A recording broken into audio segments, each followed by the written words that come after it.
결론부터 말씀을 드리면 사회적 기업이든 협동조합이든 저희들이 생각할 때는 가장 그러한 부분이 부각되는 지금 시대는 아마 농업적인 관점을 어떻게 다시 보고 시킬 거냐.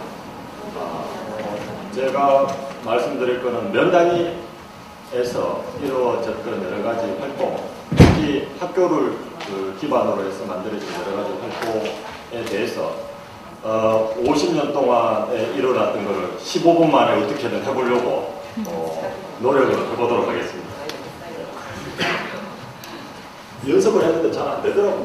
15분 만에. 그리고 이게 항상 그런데 제가 발표를 하면 사람들이 다 제가 했는 줄 알아요. 근데 보시면 알겠지만 제가 했는 건 한 10년밖에 안 되고 앞에 한 40년 동안 수많은 사람들이 했는 거를 제가 정리를 자꾸 하다 보니까 저보고 자꾸 발표하라고 했어요. 제가 대신 발표하는 거니까 오해를 안 하셨으면 좋겠습니다. 홍동면 1,400가구 됩니다. 4,000명.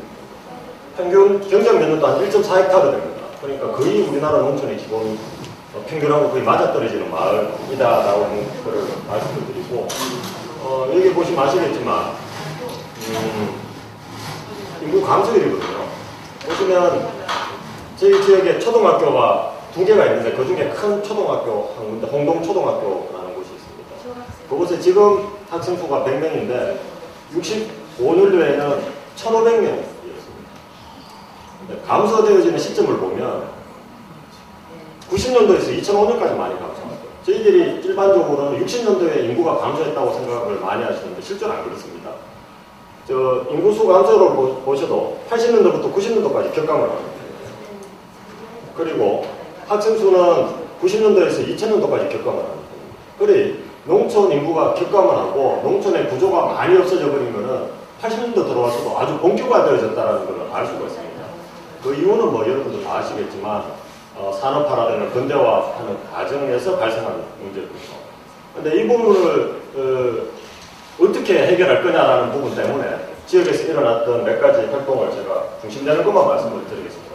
이 지도가 명확하게 안 나오는데 이 지도를 중심으로 제가 설명을 좀 드리겠습니다. 15분이기 때문에 제가 쭉 연결을 못 시키겠더라고요. 그래가지고 중요한 포인트 4가지 정도만 제가 할 건데, 중요한 포인트는 저희 지역의 중요한 포인트는 친환경 농업의 발달이라는 부분하고, 그 다음에 협동조합의 역할하고, 친환경 농업에 있어가지고 조직화의 활동 방식으로 협동조합의 역할하고, 그 다음에 그것을 하는 데 있어가지고 지역 학교의 역할, 그리고 최근에 일어나는 방향에 대한 부분, 이 4가지 부분을 가지고 제가 말씀을 좀 드리고, 어떤 결과를 가져오고 어떤 과정이었는지 제가 짧게 이야기하겠습니다. 친환경 농업은 저희들이 1975년도에 처음 시작했습니다. 여기 나오지만 여기 일본 해농의 고다니 선생이 학교에 와서 강의를 하고 75년도부터 학교 농업을 유기농업으로 전환시키고 있습니다. 75년도는 아까 제가 앞에 표를 보여드렸지만 인구가 격감하는 아주 그 시대 초기 상황입니다. 그 초기에 유기농업을 하자라고 했는데 지금은 그럴 수도 있을 거라고 생각할지는 몰라도 이 시기에 한국의 농업은 생산량 중심이었습니다. 그러니까 유기농업을 하는 사람들은 상당히 고통을 당하는 상황이었는데 학교에서 시작을 해서 학생들한테 교육을 하는 상황이었고 75년도에 시작했는데 이게 마을에서 지속되어지다가 본격화되어진 것은 94년도였습니다. 여러분도 아시지만 오리농법이라고 하는 거로 해서 확산이 되어지는데 94년도부터 보시면 또 3명이 시작을 했거든요. 근데 뭐 밑에 광민기 씨와 이동준 씨를 만나서 왜 그때 했냐고 물어보면 아니 동네에 주용러라는 사람이 하도 고생을 해가지고 안 돼가지고 뭐 농사 망친다고 생각하고 그냥 한 군데서 자기도 도와주는 셈 치고 시작을 했다고. 이게 94년도였고 10년 뒤에 2002년도 되면 100만 평으로 늘어납니다. 앞에 몇 평에서 시작했나 하면 한 3,000평 정도에서 시작을 했다면 한 4,000평 정도에 시작을 했다면 2002년도 와서 한 100만 평 정도로 증가를 하거든요. 근데 이 부분이 친환경 농업이 증가를 했다라는 부분하고 마을 지역이 어떻게 바뀌었다라는 부분은 좀 몇 가지 부분에서 중요한 포인트가 있습니다. 어떤 게 있냐고 하니까 지금은 농민 같은 경우에 저희들이 41%가 친환경 농업을 하는데 중요한 거는 41%가 친환경 농업을 한다는 게 중요한 게 아니고 밑에 보면 가구당 평균 경작 면적이 있죠.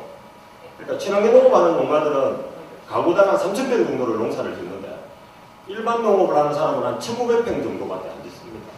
그거를 보면 친환경 농업을 하면서 상당히 농업에 대한 의욕이 늘어났다라고 저희들은 평가를 하고 있습니다. 왜냐하면 경작을 서로 논이 나오면 논을 없애는 게 아니고 서로 농사를 지으려고 하는 경향은 있었다라는 걸 알 수가 있는 것 같고, 두 번째는 한 부분을 볼 수 있는데 저희들이 홍동면은 리가 14군데가 리가 14개거든요. 아시죠? 면, 리, 그 다음에 자연불악 이렇게 나누거든요, 농촌은. 그러니까 홍동면 안에 리가 14개가 있는데 그 중에 친환경 농업을 많이 하는 곳은 8개 리가 있습니다. 혹시 보시면 초록색이 친환경 농업하는 면적이거든요. 보통 한 40% 이상이 되어지는 홍동면 전체 평균보다 약간 높은 것들을 모아보면 한 8개 되어지는데 이곳이 단순하게 그냥 친환경 농업을 많이 하는구나 라고 하는 게 아니고 이 지도를 보시면 이게 개인 가정을 그린 게 아니고 저희 지역에서 단체들을 표시를 했는 지도입니다. 마을 단체들, 조직들. 그런데 그거를 그려보면 8개 리하고 이 단체들이 조직화되는 경로하고 똑같습니다. 그러니까 친환경 농업을 활성화되어진 마을들은 이렇게 조직화가 많이 되어져 있다는 특징이 있고 장소마다 다르지만 다양한 조직들이 활동하고 있는 거하고 이렇게 일치되어진다는 특징이 있습니다. 친환경 농업을 안 하는 마을 같으면 이런 단체들이 없습니다. 그림을 그려놓을 때.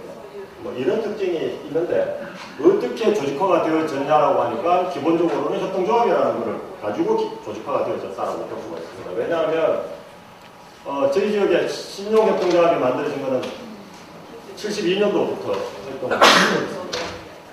풀무신협이라고 하는데요. 풀무신협을 중심으로 70년대 광범위한 지역 활동이 이루어지고 친환경 농업을 지원하는 그룹들이 신협에서 활동을 하는 시기입니다. 72년도면 홍동에는 농협이 생기기 전이었습니다.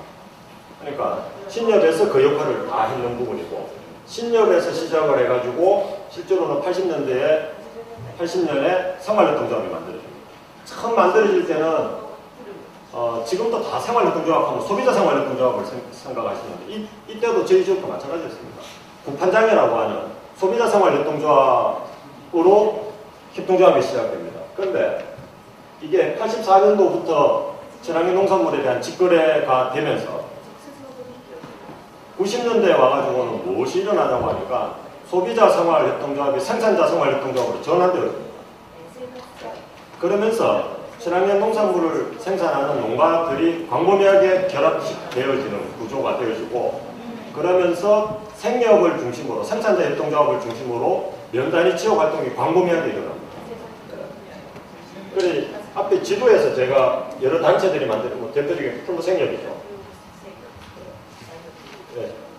신협도 그렇고 생협도 그렇고 이 앞에 풀무자가 들어간 학교 이름이 들어가는 이유를 제가 뒤에 설명을 드리겠습니다.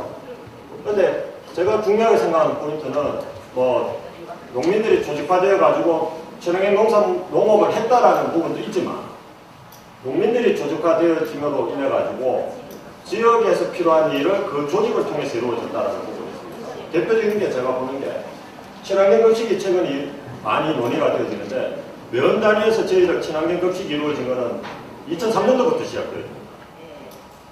왜 그런가 하니까 생협에 포함되어져 있던 생산자들의 자녀들은 지역에 있는 학교를 다 다니게 되죠. 그러니까 그분들이 자녀들을 대상으로 친환경 급식을 해야 되겠다. 그래서 학교에 요청을 하는데 학교에서는 당연히 경제적인 문제로 거부를 하겠죠. 그런데 그 경제적인 지원을 생산자 조합에서 해버립니다. 풀무생협에서 그걸 지원해줘 버립니다. 나머지 부족한 돈을 우리가 되겠다. 그러니까 친환경 농산물을 만약 농산물 가격으로 학교에 공급해 주겠다라고 하고 2003년도에 시작하고 2004년도에 주변 마을까지 확장을 시켜버리고 2005년도에 구원해서 지원을 시작합니다. 그러니까 협동조합이라는 게 단지 협동조합이라고 하는 게 생산자들의 자기들 개인의 생산물을 위해서 하는 게 아니고 어떤 면에서는 면 단위의 자치에 아주 중요한 역할을 했는 게 홍동지역에서는 협동조합의 역할이었다고 볼 수가 있는 것 같습니다. 물론 이것과 함께 동시에 진행되어지는 게 작은 소규모 마을의 발전이 됩니다. 앞에서 그 사회자님이 말씀하셨지만 문당리가 대표적인 케이스죠. 저 최고 위쪽에 있는 마을입니다. 문당리, 아까 말씀드린 지역에는 14개 리 중에 1개 리에 불과합니다. 그런데 홍동면 하면 다 문당리만 알고 있습니다. 홍동면은 14개 리가 있거든요. 그래, 한 가지만 제가 말씀드리면 문당리가 유명해졌지만 저는 중요하게 생각하는 포인트는 어떤 건가 하면 문당리는 처음 친환경 농업을 활성화시켜낼 때 생산자만이 아니고 소비자하고 어떻게 같이 할 거냐라는 것을 깊이 고민을 합니다. 그래가지고 제일 처음 시작할 때부터 했는 게 오리 농사를 지을 때 필요한 오리를 소비자가 구입해서 보내주는 방식. 그 행사를 제일 먼저 했어요. 원래까지 18년째 지금 하고 있는데 그 행사를 여전히 문당리의 행사를 할 때는 한 2,000명 정도가 모여들 정도로 아마 다른 개별적인 리 단위의 개별적인 활동이 아니고 어떠한 이슈 하나를 다른 사람하고 연대해서 했다라는 부분이 저는 큰 장점이라고 생각하고 또 하나의 특징은 친환경 농업을 할 때 발생하는 수익금을 가지고 문당리 같은 경우는 기금을 조성시켜냅니다. 환경기금이라고 하는 부분이었는데 그 기금을 가지고 그 마을이 활동을 시작을 하는데 거기서 대표적인 게 그 기금으로 만든 게 저 위에 있는 교육관이라든지 아니면 찜질방이든지 수영장이든지 이렇게 쭉 만들어지기 시작하는 거죠. 그 마을 사람들이. 그래 리 단위에서 이건 활동하는 거고 제가 앞에 말씀드렸지만 면 단위 활동에서는 문당리 활동이 지역 내 면 단위 활동에서는 몇 가지 비판적인 부분을 비판을 받기도 했습니다. 나는 어쨌든 이런 특징이 있습니다.